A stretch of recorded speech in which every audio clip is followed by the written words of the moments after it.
Good morning student. आज हम अपना .NET में आगे का लेक्चर कंटिन्यू करते हैं। कल जो हमने समझा था वो हमने समझा था framework class library. Framework class library में हमने जो डिस्कस किया था वो हमने नेम स्पेस डिस्कस किया था, जिसको कि हमने एक प्रोग्राम के थ्रू समझा था। तो प्रोग्राम का फटा एक नज़र डालते हुए प्रोग्राम पर रिवीजन करते हैं। यूजिंग सिस्टम, ये हमने बताया था आपको। यूजिंग के साथ जो कीवर्ड सिस्टम यूज़ होता है ये हमारा नेम स्पेस के लिए होता है।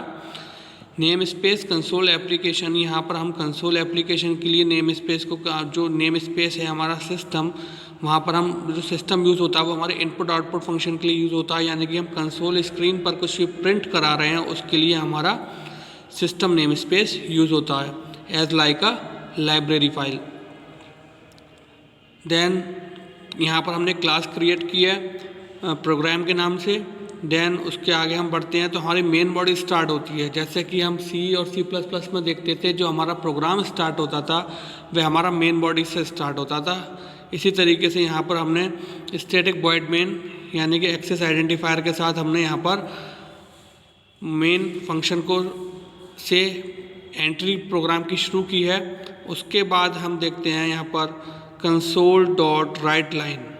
कंसोल डॉट राइट लाइन, यहाँ पर कंसोल डॉट राइट लाइन यानी कि कंसोल स्क्रीन पर प्रिंट कराने के लिए यहाँ पर हमने कंसोल का यूज़ किया है। इसी तरीके से हम देखेंगे कि C और C++ में जिस तरीके से हम प्रिंट स्टेटमेंट यूज़ करते थे आउटपुट स्क्रीन पर प्रिंट कराने के लिए, यहाँ पर हम कंसोल यूज़ करते हैं। ठीक, तो हमने यहाँ पर कंसोल डॉट राइट लाइन लिया और उसमें लिया हमने हेलो नेम स्पेस। अब हेलो नेम स्पेस की हेल्प से वहाँ पर हमारा कंसोल स्क्रीन पर नेम स्पेस प्रिंट हो जाता है।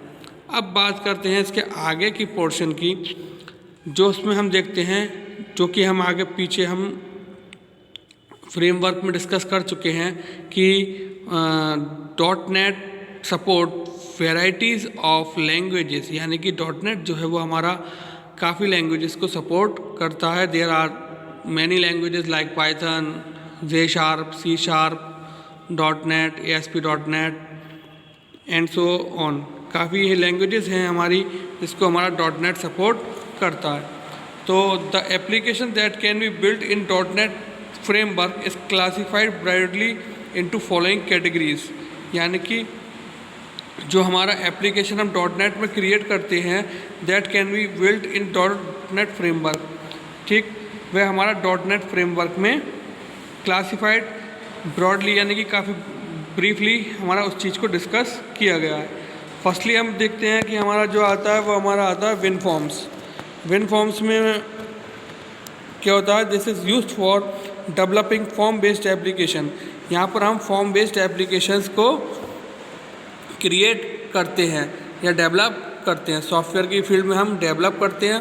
तो अगर हम बात करें कि फॉर्म बेस्ड आखिर होता क्या है, फॉर्म बेस्ड में आप मान के चलिए जिस तरीके से आपने कैलकुलेटर का प्रोग्राम बनाया, कैलकुलेटर में आपने एक लेवल ले लिया enter first number, then another level ले लिया आपने एंटर सेकंड नंबर।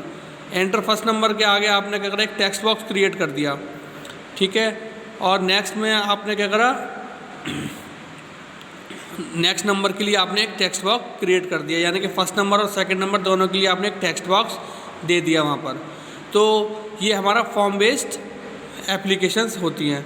जिस तरीके से अगर मान के चलें कि आप फेसबुक होता है, फेसबुक में क्या होता है, आपका ईमेल आईडी और पासवर्ड मांगता है, तो this is type of form based application. यहाँ पर हम फॉर्म बेस्ड एप्लीकेशंस होती हैं जो हम WinForms की हेल्प से क्रिएट करते हैं। Notepad is the best example of WinForms। Notepad जो होता है वो हमारा बेस्ट एग्जाम्पल होता है WinForms का। नेक्स्ट हम बात करते हैं WinForms के आगे जो हमारी नेक्स्ट प्रोग्रामिंग लैंग्वेज आती है वो हमारी आती है ASP.NET। ASP stands for active server pages. ASP जो होता है हमारा ये एक्टिव सर्वर पेजेस के लिए होता है।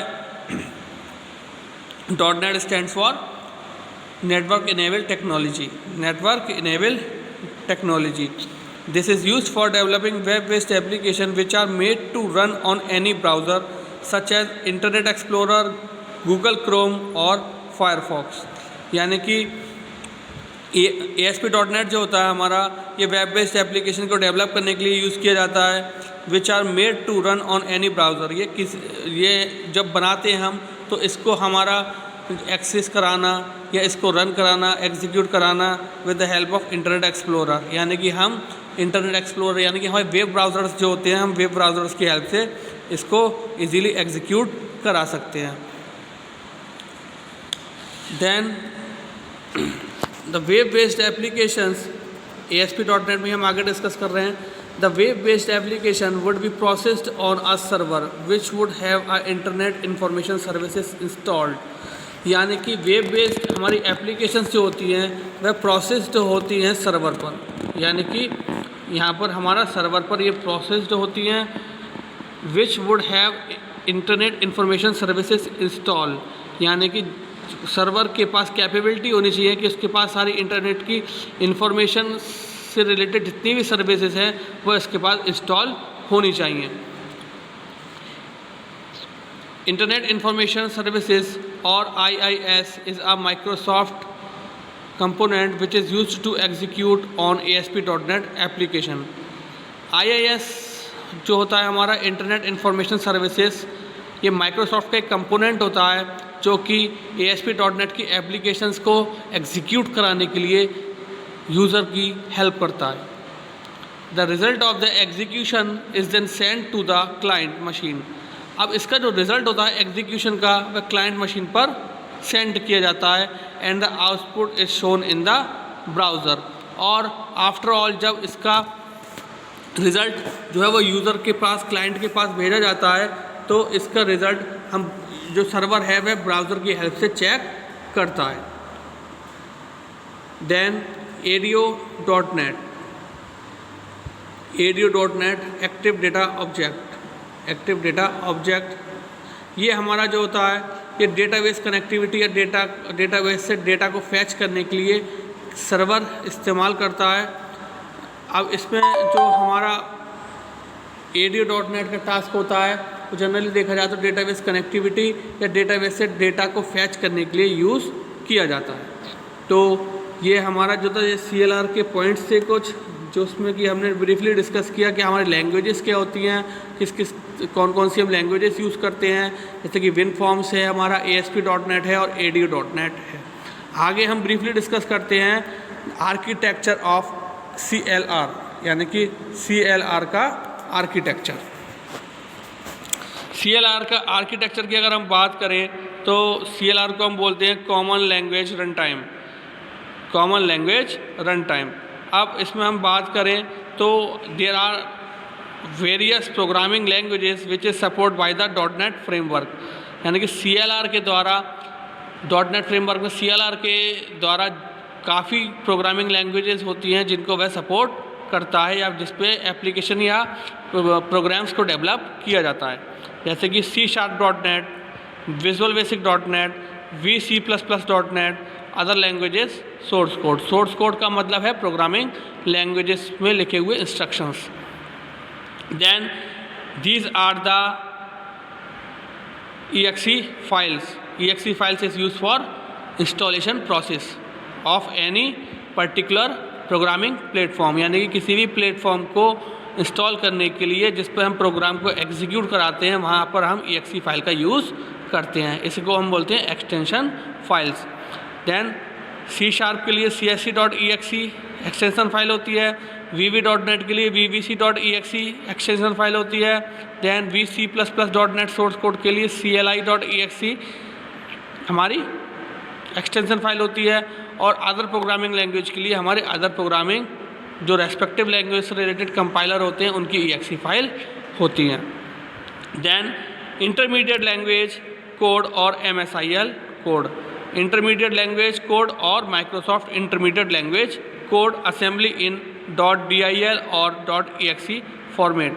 अब यहाँ पर क्या होता है कि हमारा इंटरमीडिएट लैंग्वेजेस यानी कि हमारी पर्टिकुलर जो प्रोग्रामिंग लैंग्वेज है उससे रिलेटेड सोर्स कोड जो होता है उसकी फाइल्स असेंबली लैंग्वेज में होती हैं .dil और exe फॉर्मेट में। देन नेक्स्ट हमारा आता है पर्टिकुलर लैंग्वेज से रिलेटेड उसका कोड यानी कि source code. Then the source code will be compiled by the JIT compiler, just in time compiler. आपको बताया था कंपाइलर का मेन टास्क क्या होता है कि ये जो हमारे इंस्ट्रक्शन लेता है उसको लेके मशीन कोड में चेंज करता है ताकि हमारे इंस्ट्रक्शन इजीली परफॉर्म हो सकें। देन मशीन कोड बताया था ना आपको कि वह हमारा मशीन कोड में ट्रांसफ़र करता है, और ये हमारा पूरा टास्क जो हमारा देखता है CLR का, वह हमारा ऑपरेटिंग सिस्टम की हेल्प से इजीली परफॉर्म किया जाता है। अब हम आगे देखते हैं। First, the developer has to write the code using any .NET supported programming languages. अब डेवलपर जो होता है वह प्रोग्रामिंग लैंग्वेजेस का कोड लिखता है जो उन लैंग्वेजेस में जो लैंग्वेजेस .NET प्रोग्रामिंग को सपोर्ट करती हैं, जैसे C# है हमारा, विजुअल बेसिक है हमारी, J# है हमारा, एंड सो ऑन। और भी कई लैंग्वेजेस हैं जैसे कि मैंने आपको बताया पाइथन है हमारा, पर्ल है हमारा, ठीक है। Then the specific respective language will compile the program into something called intermediate language code. अब हमारा जो भी हमने स्पेसिफिक लैंग्वेज को का इलेक्शन किया, यानी कि जिसको भी हमने चूज़ किया है, वह हमारा प्रोग्राम को कंपाइल करती है, और जिस फॉर्म में वह कंपाइल करती है उसको हम बोलते हैं इंटरमीडिएट लैंग्वेज कोड, यानी कि IL कोड।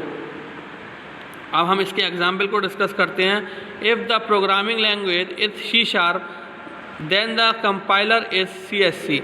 अब मैंने बताया कि हमारी जो EXE फाइल होती है वो हमारी CSC होती है, and if the programming language is VB then the compiler is VBC।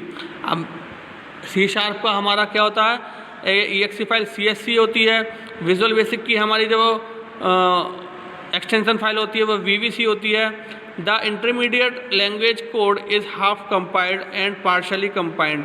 अगर हमारा इसका जो कोड है जिसके थ्रू हमें आउटपुट मिलता है वह हमारा हाफ कंपाइल्ड है या पार्शली कंपाइल्ड है, यानी फुली कंपाइल्ड नहीं है, and can not be executed directly by the operating system, और वह ऑपरेटिंग सिस्टम की हेल्प से एग्जीक्यूट नहीं हो सकता, वह ऑपरेटिंग सिस्टम की हेल्प से एग्जीक्यूट नहीं हो सकता। So when you want to execute this IL code on your machine, अगर आप इसको एग्जीक्यूट करना चाहते हैं अपनी मशीन पर यानी कि सिस्टम पर, the .NET framework provide something called CLR। तो .NET हमें प्रोवाइड करता है